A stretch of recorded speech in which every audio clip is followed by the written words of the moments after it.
एक बार त्रेतायुग माही,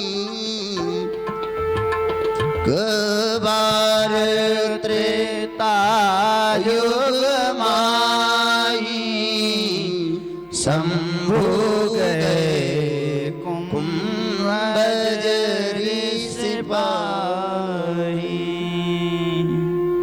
संग सती जग जननी भवानी,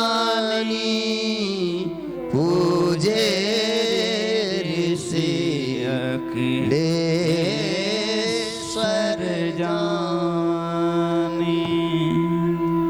त्रेता युग में जब भगवान भोलेनाथ कथा श्रवण करने के लिए इनके पास कुंभज ऋषि के पास कथा श्रवण करने के लिए गए।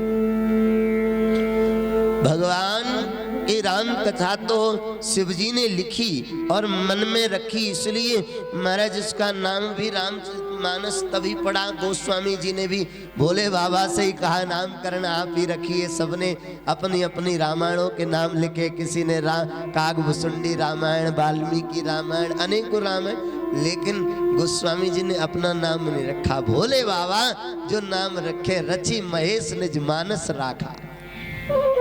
तो इसलिए रामचरितमानस भोले बाबा ने ही नामकरण संस्कार किया हमारा। और भोले बाबा स्वयं कथा के इतने मर्मज्ञ हैं, रसज्ञ हैं, रचेता हैं। और आज वो अगस्त्य ऋषि के पास कथा श्रवण करने के लिए जा रहे हैं।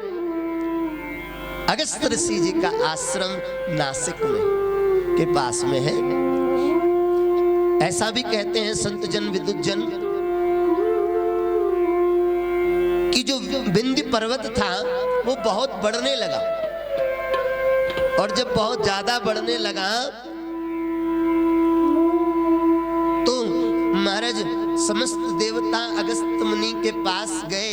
अगस्त्य मुनि के पास जाकर कहा, महाराज आप तो समस्त पर्वतों के गुरु हैं, आप कहिए थोड़ा विंध्याचल को। वो बढ़ता ही जा रहा है, ऐसा लगता है वो किसी को अब इस संसार को छोड़ेगा ही नहीं, सब नष्ट हो जाएगा। अगस्त्य जी बोले, तुम्हारा कहने का मतलब क्या मैं वहां जाऊं? अरे काशी का कौआ भी बाहर नहीं जाता, मैं कैसे जाऊंगा? तो फिर समस्त देवता भोले बाबा के पास गए। भोले बाबा से कहा आप ही अगस्त्य मुनि को कहिए। अगस्त्य मुनि की बात वो मान सकते हैं, इसलिए भोले बाबा ने कहा अगस्त्य जी आप जाओ, और आप जहां रहेंगे मैं वहीं आपसे राम कथा श्रवण करने के लिए आऊंगा, और मैं वहीं आपको दर्शन देने के लिए आऊंगा।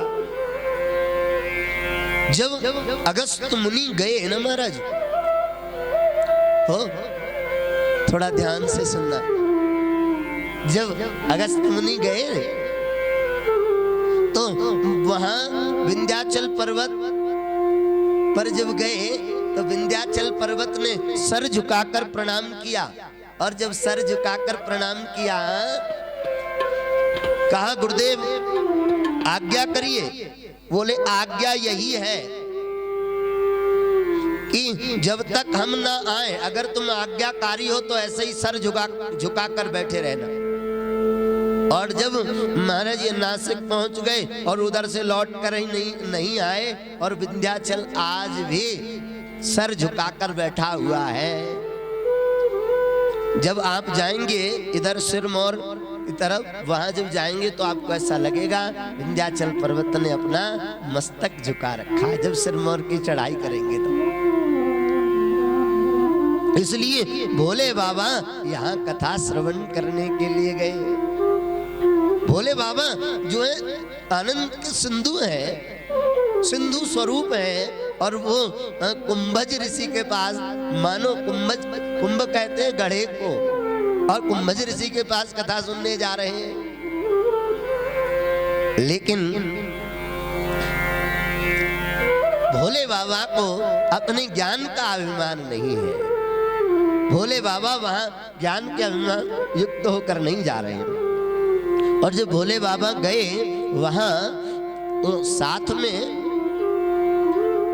माता सती गई। इधर से जब गई साथ में तो गोस्वामी जी ने लिखा,